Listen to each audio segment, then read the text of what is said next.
இப்போ நீங்கள் உங்களுடைய காரை வந்து சர்வீஸுக்கு விட்டுருக்கீங்க. அந்த காரில் ஒரு சில கம்ப்ளைண்ட்ஸ் தான் சொல்லியிருக்கீங்க. எல்லா கம்ப்ளைண்ட்டுமே சரி பண்ணி அந்த காரை நல்லா பாலிஷ் பண்ணி புத்தம்புது கார் மாதிரி உங்ககிட்ட ஒப்படைக்கிறாங்க. உங்களுக்கு ரொம்ப மகிழ்ச்சி. அந்த காரை எடுத்துக்கிட்டு ஒரு ட்ரிப் போகிறீங்க. ஒரு பெரிய மலைப்பகுதிக்கு போகிறீங்க. அங்கே போயிட்டு இரவு நேரத்தில் மலையிலேருந்து கீழே இறங்கிட்டு இருக்கீங்க. பார்த்தீங்கன்னா அந்த வழியில் எங்கேயுமே வெளிச்சமே கிடையாது. உங்களுடைய காரோட ஹெட்லைட் வெளிச்சம் மட்டும்தான் தெரியுது.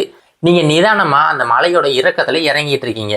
அப்படி இறங்கிட்டு இருக்கும்போது திடீர்னு உங்களுடைய ஹெட்லைட்ஸ் வேலை செய்யாமல் போயிடுது. அப்போ யோசிச்சு பாருங்க, எந்த ஒரு வெளிச்சமுமே இருக்காது, எங்கே பார்த்தாலும் இருள் சூழ்ந்துருக்கு, பிரேக்குமே ஃபெயிலியர் ஆகிடுது.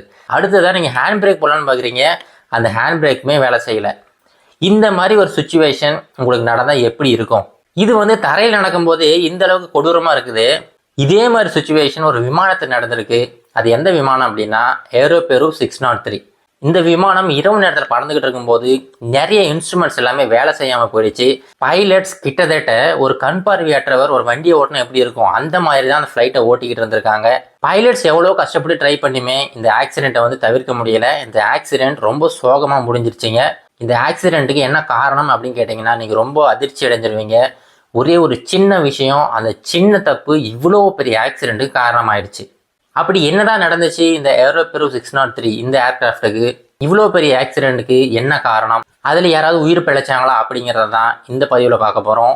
இது ஏரோபெரு 603 அதோட கதை. வெல்கம் டு தமிழ் சாளரம்.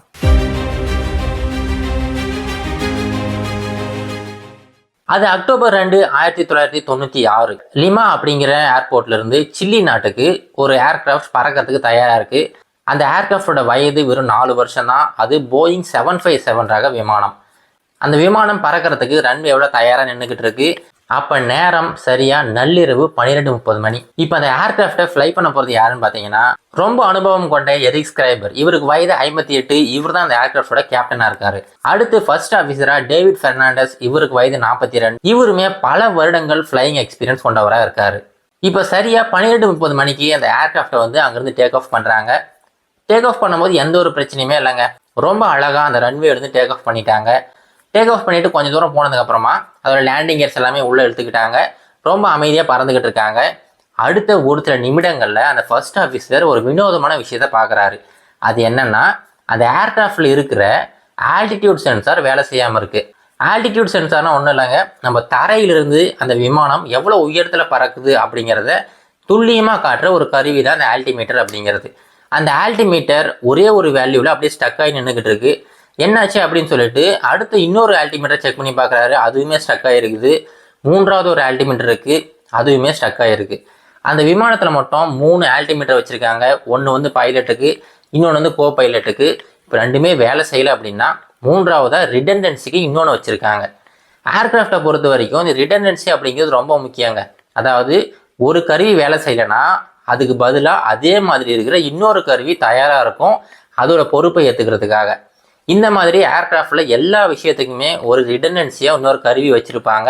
ஆனால் இவங்களோட கேஸில் அவங்க வச்சுருந்த 3 கருவிகளையுமே வேலை செய்யலை. ஒரே மாதிரி ஸ்டக் ஆகி நின்றுக்கிட்டு இருக்கு. என்ன ஆச்சுன்னே புரியலை. கொஞ்ச நேரம் ஃப்ளை பண்ணிக்கிட்டு இருக்காங்க. இப்போ ரெண்டாவதாக அடுத்த வார்னிங் வருது. அவங்களுடைய ஏர் ஸ்பீட் இண்டிகேட்டர் வேலை செய்யலை. ஏர் ஸ்பீட்னால் நம்மளுடைய பைக்கில் கார்லாம் பார்த்தீங்கன்னா ஸ்பீடோமீட்டர் இருக்கும். அந்த ஸ்பீடோமீட்டர் வச்சு தான் நம்ம எவ்வளோ வேகமாக போய்கிட்டு இருக்கோம் அப்படிங்கிறத நம்ம கணிக்க முடியும். அதே மாதிரி தான் விமானத்தில் ஏர் ஸ்பீட் இண்டிகேட்டர்னு ஒன்று இருக்கும். அதை வச்சு தான் அந்த விமானம் எத்தனை நாட்ஸ் வேகத்தில் போய்கிட்டு இருக்கு அப்படிங்கிறத கணிக்க முடியும். இப்போது அதுவுமே வேலை செய்யாமல் போயிடுச்சு. இவங்க என்னாச்சு ஏதாச்சும் சொல்லிட்டு பார்த்துக்கிட்டே இருக்கும்போது திடீர்னு 3ஆவது அவங்களுக்கு இன்னொரு வார்னிங் வருது. அதுதான் ரட்டர் ரேஷியோ அப்படிங்கிறது. இந்த ரட்டர் ரேஷியோ அப்படின்னா என்னென்னா, ஃப்ளைட் வந்து ரொம்ப அதிவேகத்தில் பறந்துக்கிட்டு இருக்கு அப்படின்னா அப்போது பைலட்ஸ்க்கு ஒரு வார்னிங் கொடுக்கும். அது என்னென்னா, ஃப்ளைட் வந்து ரொம்ப வேகமாக போய்கிட்டு இருக்கு, இந்த சமயத்தில் நீங்கள் எந்த ஒரு கண்ட்ரோல்ஸுமே ரொம்ப அதிகப்படியாக பயன்படுத்திடாதீங்க அப்படிங்கிறத சொல்கிறதுக்காக இந்த ரட்டர் ரேஷியோ அப்படிங்கிற வார்னிங் கொடுத்துக்கிட்டே இருக்குது. இப்போது 3 வார்னிங் அவனுக்கு கண்டினியூஸாக வந்துக்கிட்டே இருக்குது. என்ன பண்ணுறதுனே அவனுக்கு புரியலை. உடனே ஏடிசிக்கு தொடர்பு கொள்கிறாங்க. ஏடிசிங்கிறது ஏர் டிராஃபிக் கண்ட்ரோல். அந்த லிமா அப்படிங்கிற ஏர்போர்ட் இருக்குது பார்த்தீங்களா, அங்கிருந்து தான் வந்து டேக் ஆஃப் ஆனாங்க. அந்த ஏர்போர்ட்டுக்கே காண்டாக்ட் பண்ணுறாங்க. காண்டாக்ட் பண்ணி இந்த மாதிரி எங்களுடைய ஆல்டிமீட்டர் வேலை செய்யலை, எங்களுடைய ஏர் ஸ்பீட் இண்டிகேட்டர் வேலை செய்யலை, அதே மாதிரி எங்களுக்கு ரட்டர் ரேஷியோ காட்டிக்கிட்டு இருக்கு, அதனால என்ன பண்ணுறதுன்னு தெரியல, அதுவும் நாங்கள் இப்போ வந்து கடலுக்கு மேலே பறந்துக்கிட்டு இருக்கோம் அப்படின்னு சொல்லிட்டு அந்த விமானிகள் ஏடிசி கிட்ட சொல்லிக்கிட்டு இருக்காங்க.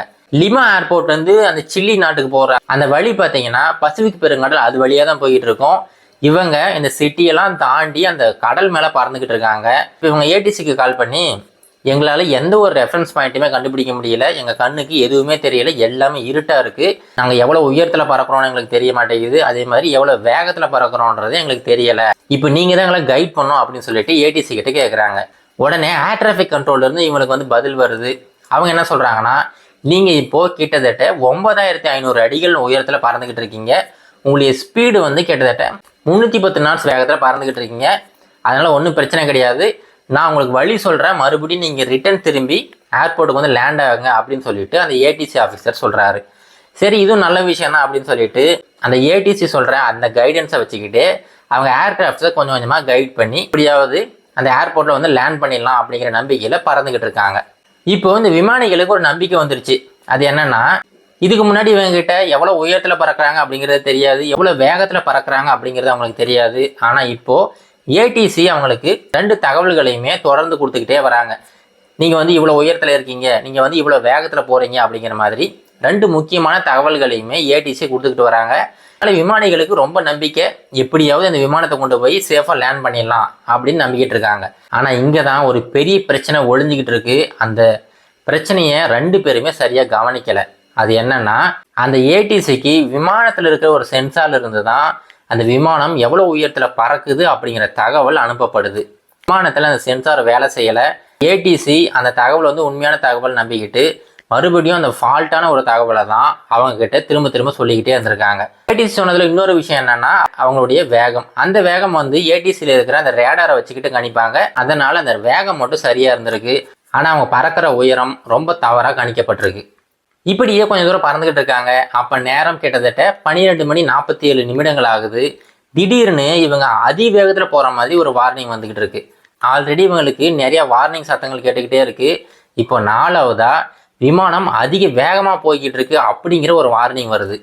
இப்போ பைலட்ஸ் என்ன நினைக்கிறாங்க அப்படின்னா, இந்த வார்னிங்குமே தப்பாக தான் இருக்கும் அப்படின்னு சொல்லிட்டு பொறுமையாக போய்கிட்டே இருக்காங்க. அடுத்த ஒரு சில செகண்டில் ஸ்டால் வார்னிங்குமே இவங்களுக்கு வருது.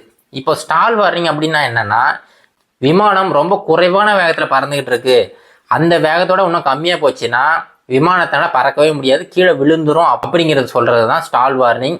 இப்போ இவங்களுக்கு 2 எதிர்மறையான வார்னிங்ஸ் ஒரே டைமில் வந்துக்கிட்டு இருந்திருக்கு. அதாவது விமானம் வேகமாக போகுதுங்கிற ஒரு வார்னிங் வந்திருக்கு, 2வது விமானம் மெதுவாக போகுது அப்படிங்கிற வார்னிங்குமே வந்திருக்கு. இவங்களுக்கு என்ன பண்ணுறதுனே தெரியல. ஒரே சமயத்தில் 2 வார்னிங் வந்துக்கிட்டு இருக்கு. 2 வார்னிங்குமே ரொம்ப கிரிட்டிக்கலான ஒரு வார்னிங்ஸுங்க. ஏன்னா ரொம்ப வேகமாக போனாலுமே விமானத்தோட பாகங்கள் சேதமாயிடும், ரொம்ப மெதுவாக போனாலுமே விமானம் வந்து கீழே விழ ஆரம்பிச்சிடும். இப்போ கேப்டன் என்ன நினைக்கிறார் அப்படின்னா, விமானத்தோட அந்த 2வது வார்னிங் தான் தப்பாக இருக்கும், விமானம் வந்து வேகமாக போய்கிட்டு இருக்குன்னு நினச்சி விமானத்தோட ஸ்பீட் பிரேக்ஸ் எல்லாம் வந்து ஆன் பண்ணி விடுறாரு. விமானத்துக்கு ஸ்பீட் பிரேக்ஸ்ன்னு பார்த்தீங்கன்னா இறக்கைகளில் வந்து ஸ்பாய்லர்ஸ் வச்சுருப்பாங்க, அதை யூஸ் பண்ணி விமானத்தோட ஸ்பீடு வந்து குறைக்க பார்க்குறாரு. ஆனால் குறைக்க அந்த ஸ்டால் வார்னிங் அதிகரிச்சுக்கிட்டே போய்கிட்டு இருக்கு. அப்புறம் கொஞ்சம் நேரம் கழிச்சு மறுபடியும் அந்த ஸ்பீட் பிரேக்ஸ் எல்லாம் குறைச்சிட்டு விமானத்தை கொஞ்சம் வேகமாக செலுத்துறாங்க. அப்போ அந்த ஸ்டால் வார்னிங் அப்படிங்கிறது குறைஞ்சிருச்சு. ஆனாலுமே அந்த ஹை ஸ்பீட் வார்னிங் அப்படிங்கிறது இருந்துகிட்டே தான் இருக்கு. இப்போ நேரம் சரியா 1 மணி இருக்கும்போது விமானிகள் என்ன சொல்றாங்கன்னா, எங்ககிட்ட நிறைய இன்ஸ்ட்ருமெண்ட் சரியா வேலை செய்ய மாட்டேங்குது, இந்த சூழ்நிலையில விமானத்தை எங்களால் லேண்ட் பண்ண முடியாது, நீங்க ஒன்று பண்ணுங்க, எங்களுக்கு உதவி செய்யறதுக்காக இன்னொரு விமானத்தை அனுப்புங்க, அதே ஏரோபேரோ ஏர்லைன்ஸ் விமானம் பக்கம் எங்கேயாவது இருந்தால் அந்த விமானத்தை எங்களுக்கு அனுப்புங்க, அதை வந்து நாங்கள் விஷுவல் ரெஃபரன்ஸாக வச்சுக்கிட்டு அதை ஃபாலோ பண்ணிக்கிட்டே வந்து நாங்கள் லேண்ட் பண்ணிடுறோம் அப்படின்னு சொல்லிட்டு ஹெல்ப் கேட்குறாங்க. சரின்னு சொல்லிட்டு அந்த ஏடிசியுமே செக் பண்ணி பார்க்குறாங்க. அதே சமயத்தில் போயிங் 707 ரக விமானம் ஒன்று பறக்கிறதுக்கு தயாராக இருக்குது. உடனே ஏடிசி சொல்கிறாங்க, ஒன்றும் கவலைப்படாதீங்க, இங்கே ஒரு விமானம் பறக்கிறதுக்கு தயாராக இருக்குது, அந்த விமானத்தை நீங்கள் இருக்கிற திசையில் அனுப்பி விடுறோம், அந்த விமானத்தை ரெஃபரன்ஸாக வச்சுக்கிட்டு நீங்கள் மறுபடியும் ஏர்போர்ட்டுக்கு வந்து லேண்ட் ஆகிடுங்க அப்படின்னு சொல்கிறாங்க. இப்போது மறுபடியும் விமானிகள் வந்து எவ்வளோ உயரத்தில் பறக்கிறோம் சொல்லுங்கன்னு சொல்லிட்டு கேட்குறாங்க. இப்போ பார்க்கும்போது கிட்டத்தட்ட 9700 அடிகள் உயரத்தில் பறந்துக்கிட்டு இருக்கீங்க, ஒன்றும் கவலைப்படாதீங்க, உங்களுடைய உயரம் குறையவே இல்லை, நீங்கள் அதே உயரத்தில் தான் போய்கிட்டு இருக்கீங்க அப்படின்னு சொல்லிட்டு இந்த ஏடிசி சொல்கிறாங்க. இப்போ என்ன பிரச்சனை அப்படின்னா, இவங்க சொல்கிற அந்த உயரம் ரொம்ப தவறான உயரம். இவங்களை அறியாமலே அந்த விமானம் கொஞ்சம் கொஞ்சமாக கீழே வந்துக்கிட்டே இருந்திருக்கு. ஆனால் ஏடிசி இவங்க வந்து கான்ஸ்டண்ட்டாக ஒரே ஒரு ஆல்டிடியூடில் பறந்துக்கிட்டு இருக்காங்க அப்படிங்கிற நம்பிக்கையை விமானிகளுக்கு கொடுத்துக்கிட்டே இருந்திருக்காங்க. அடுத்து கொஞ்சம் நேரத்திலே பார்த்தீங்கன்னா அவங்களுக்கு லோ டெரைன் அப்படிங்கிற வார்னிங் வந்துக்கிட்டு இருக்கு. லோ டெரைன் அப்படின்னா நீங்கள் கிட்டத்தட்ட தரைக்கு பக்கம் வந்துட்டீங்க அப்படிங்கிற வார்னிங் வந்துக்கிட்டே இருந்திருக்கு. இப்போ நீங்கள் கேட்கலாம், ஏர்கிராஃப்டில் தான் வந்து எல்லா ஆல்டிமீட்டரும் வேலை செய்யாமல் போயிடுச்சு, அப்புறம் எப்படி உயரத்தை கண்டுபிடிக்க முடியுங்க நீங்கள் கேட்கலாம். இப்போ விமானத்தில் ரேடியோ டிரான்ஸ்மிட்டரை வச்சு ஒரு சின்ன ஆல்டிமீட்டர் ஒன்று வச்சுருப்பாங்க. அது என்ன பண்ணும் அப்படின்னா ரேடியோ வேவ்ஸை கீழே அனுப்பி அது ரிஃப்ளெக்ட் ஆகி வர அந்த டைமை பயன்படுத்தி எவ்வளோ உயரத்தில் இருக்குது அப்படிங்கிறத கண்டுபிடிக்கும். ஆனால் இந்த இன்ஸ்ட்ருமெண்ட் ரொம்ப குறைவான உயரத்துக்கு போனால் மட்டும்தான் வேலை செய்யும். கிட்டத்தட்ட 2500 அடிகளுக்கு கீழே போச்சுன்னா தான் இந்த இன்ஸ்ட்ருமெண்ட் வந்து சரியாக வேலை செய்யும். இப்போது இந்த ரேடியோ ஆல்டிமீட்டர் வந்து என்ன சொல்லுதுன்னா, இங்கே 2500 அடிக்கு கீழே போயிட்டீங்க, தயவு செஞ்சு மேலே போங்க அப்படிங்கிற வார்னிங் கொடுத்துக்கிட்டே இருந்திருக்கு. ஆனால் இந்த வார்னிங்கை கேப்டன் ஆகட்டும் இல்லை ஃபர்ஸ்ட் ஆஃபீஸர் ஆகட்டும் 2 பேருமே இக்னோர் பண்ணிடுறாங்க. இவங்க ஏடிசி சொல்கிற அந்த டேட்டாவை நம்பிக்கிட்டு விமானம் இன்னும் 9000 அடிகள் மேலே தான் இருக்குது அப்படிங்கிற நம்பிக்கையில் பறந்துக்கிட்டே இருந்திருக்காங்க. இந்த இருட்டில் அவங்களால எதையுமே பார்க்க முடியல. அவங்க கிட்டத்தட்ட அந்த கடல் மட்டத்துக்கு பக்கமாகவே வந்துட்டாங்க. அடுத்த ஒரு சில நிமிடங்களில் விமானம் ரொம்ப கீழே வந்துடுச்சு. அப்போது விமானத்தோட இடது ரெக்கை கடலில் பட்டு கொஞ்சமாக விமானத்தை கடலுக்குள்ளே இழுத்து தள்ளிடுச்சு. அடுத்த வினாடியே பார்த்தீங்கன்னா அந்த விமானம் ஏடிசியோட ரேடார்லேருந்து காணாமல் போயிடுச்சுங்க. அடுத்த நாள் காலையில் ஒரு ரெஸ்கியூ டீம் அந்த இடத்துக்கு போய் பார்க்குறாங்க. அங்கே போய் பார்த்தா 9 டெட் பாடிகள் வந்து அங்கே மிதந்துக்கிட்டு இருக்கு. ஃப்ளைட்டோட ஒரு சில பாகங்கள்லாம் அங்கங்கே செதறி கிடக்கு. மற்றபடி அந்த ஃப்ளைட் மொத்தமாகவே கடலுக்கு அடியில் போயிடுச்சு. இப்போது இன்வெஸ்டிகேஷன் வந்து ஸ்டார்ட் பண்ணுறாங்க. இப்போ இந்த இன்வெஸ்டிகேஷனுக்கு அந்த விமானத்தில் இருக்கிற பிளாக் பாக்ஸ் ரொம்ப முக்கியமானது அப்படின்னு சொல்லிக்கிட்டு நீருக்கு அடியில் போகிற அந்த ரோபோட்ஸ்லாம் பயன்படுத்தி அந்த பிளாக் பாக்ஸை வெற்றிகரமாக எடுத்துடுறாங்க. இப்போ அந்த பிளாக் பாக்ஸில் இருக்கிற ரெக்கார்டிங்கை வந்து செக் பண்ணி பார்க்குறாங்க. அதில் செக் பண்ணி பார்த்ததில் முக்கியமான விஷயம் உங்களுக்கு புலப்படுது. அந்த ஆல்டிமீட்டர் அப்புறம் ஏர் ஸ்பீட் இண்டிகேட்டர் இந்த மாதிரி ரொம்ப முக்கியமான இன்ஸ்ட்ருமெண்ட்ஸ் எதுவுமே வேலை செய்யாமல் போயிருக்கு அப்படின்னு சொல்லிட்டு கண்டுபிடிக்கிறாங்க. இதுக்கு என்ன காரணமாக இருக்கும் அப்படின்னு சொல்லிட்டு மறுபடியும் ஆய்வு செய்ய ஆரம்பிக்கிறாங்க. இப்படி ஆய்வு செஞ்சுக்கிட்டு இருக்கும்போது தான் ஒரு ரோபோட் நீருக்கடியில் போயிட்டு ஒரு முக்கியமான ஒரு தடயத்தை எடுத்துகிட்டு வருது. அது என்னன்னா விமானத்தோட மூக்கு பகுதியை கஷ்டப்பட்டு எடுத்துகிட்டு வராங்க. எடுத்துகிட்டு வந்து பார்த்ததெல்லாம் அவங்களுக்கு ரொம்ப அதிர்ச்சி தரக்கூடிய செய்தி ஒன்று இருக்குது. விமானத்தோட ஸ்டாட்டிக் போர்ட்னு சொல்கிற அந்த பகுதி டக்ட் டேப்பை வச்சு அடைச்சிருக்காங்க. இந்த விஷயம் யாருமே எதிர்பார்க்கல. முதல்ல இந்த ஸ்டாட்டிக் போர்ட்னா என்னன்னு உங்களுக்கு சொல்லிடுறாங்க. இப்போ விமானத்தில் இந்த கருவிகள்லாம் சொன்ன பார்த்தீங்களா, விமானத்தோட உயரத்தை அளக்கிற கருவி, அப்புறம் விமானத்தோட வேகத்தை அளக்கிற கருவி, இந்த மாதிரி எல்லா கருவிகளுமே வெளியில் இருக்கிற அந்த ஏர் ப்ரெஷரை வச்சு மட்டும்தான் இயங்கிக்கிட்டு இருக்கும். இப்போ விமானம் நேராக போய்கிட்டு இருக்கு அப்படின்னா 2 வழிகளில் அந்த காற்றை வந்து உள்ளே எடுப்பாங்க. அந்த காற்றை பயன்படுத்தி தான் இந்த இன்ஸ்ட்ருமெண்ட்ஸ் எல்லாத்தையுமே வேலை செய்ய வைப்பாங்க. முதல் வழி விமானம் போகிற அதே திசையில் ஆனால் ஆப்போசிட்டில் வர அந்த காற்றை வந்து உள்ளே எடுப்பாங்க. அதை வந்து பிட்டா டியூப் வழியாக எடுப்பாங்க. இரண்டாவது விமானத்தோட சைட்லேருந்து கொஞ்சம் காற்றை எடுப்பாங்க. அது வந்து ஸ்டாட்டிக் போர்ட் வழியாக எடுப்பாங்க. இப்போது இந்த 2 வழியாக வர காற்றை பயன்படுத்தி தான் இந்த எல்லா இன்ஸ்ட்ருமெண்ட்ஸுமே வேலை செய்யும். இப்போ என்ன பண்ணியிருக்காங்க அப்படின்னா அந்த விமானத்தை லிமா ஏர்போர்ட்டில் வந்து நல்லா க்ளீன் பண்ணி பாலிஷ் போட்டிருக்காங்க. அப்படி பாலிஷ் போடும்போது அந்த மெயின்டெனன்ஸ் ஒர்க்கர் என்ன பண்ணியிருக்காருன்னா இந்த ஸ்டாட்டிக் போர்ட்டை வந்து ஒரு டக் டேப் வச்சு கவர் பண்ணிவிட்டு அதுக்கு மேலே பாலிஷ் பண்ணியிருக்காரு. அதுக்கப்புறமா அந்த ஸ்டாட்டிக் போர்ட் மேலே ஓட்டின அந்த டக் டேப்பை அவர் ரிமூவ் பண்ணாமலே போயிட்டார். இப்போது அந்த மெயின்டெனன்ஸ் ஒர்க்கர் அப்படி பண்ணிட்டாருன்னு வச்சுங்களேன், அடுத்து சூப்பர்வைசர்னு ஒருத்தர் வருவார். அவர் வந்து வேலையெல்லாம் முடிஞ்சதுக்கப்புறமா எல்லா வேலையும் சரியாக நடந்திருக்கா அப்படின்னு சொல்லிட்டு விமானத்தை சுற்றி பார்ப்பார். அவருமே இந்த டக் டேப்பை மிஸ் பண்ணிட்டாரு. மூன்றாவதாக எந்த ஒரு விமானத்தை எடுக்கிறதுக்கு முன்னாடியுமே வாக் அரவுண்ட் அப்படின்னு சொல்லிட்டு விமானத்தை சுற்றி ஒரு நடப்பாங்க. அப்படி நடந்து பார்க்கும்போது விமானத்தில் எல்லா விஷயங்களும் சரியாக இருக்கா அப்படின்னு சொல்லிட்டு ஒரு முறை செக் பண்ணுவாங்க. இப்படி செக் பண்ணும்போதுமே அந்த கேப்டன் இந்த டேப் இருக்கிறத கவனிக்காமல் இருக்கிறாரு. இந்த மாதிரி 3 நபர்கள் செக் பண்ணியுமே அந்த டேப் இருக்கிறது யாருமே கவனிக்கலை. இந்த ஒரே ஒரு பீஸ் ஆஃப் டேப் தான் இவ்வளோ பெரிய ஆக்சிடெண்ட்டுக்கு முக்கியமான காரணமாக இருந்திருக்கு. இப்போ இந்த ஆக்சிடெண்ட்டில் விமானத்தில் பயணம் செஞ்ச எல்லாருமே இறந்து போயிட்டாங்க. அந்த மெயின்டெனன்ஸ் வேலை செஞ்சார் பார்த்தீங்களா, அவரை பிடிச்சி ஜெயிலில் போட்டுட்டாங்க. இப்போ போயிங் கம்பெனி அதில் உயிரிழந்த எல்லாருக்குமே காம்பன்சேஷனாக $1 மில்லியன் ஒவ்வொருத்தரோட குடும்பத்துக்குமே கொடுத்துருக்கு. அவங்களுக்கு ஆக்சிடென்ட் நடக்க போகுது அப்படிங்கிற எந்த ஒரு அறிகுறியுமே இல்லை. ஏன்னா விமானம் அது பாட்டு பறந்துக்கிட்டே இருந்திருக்கு. அது கீழே இறங்குறத வந்து விமானிகளுக்கே தெரியல. அப்போ பேசஞ்சர்ஸுக்கு வந்து எப்படி தெரிஞ்சிருக்கும்?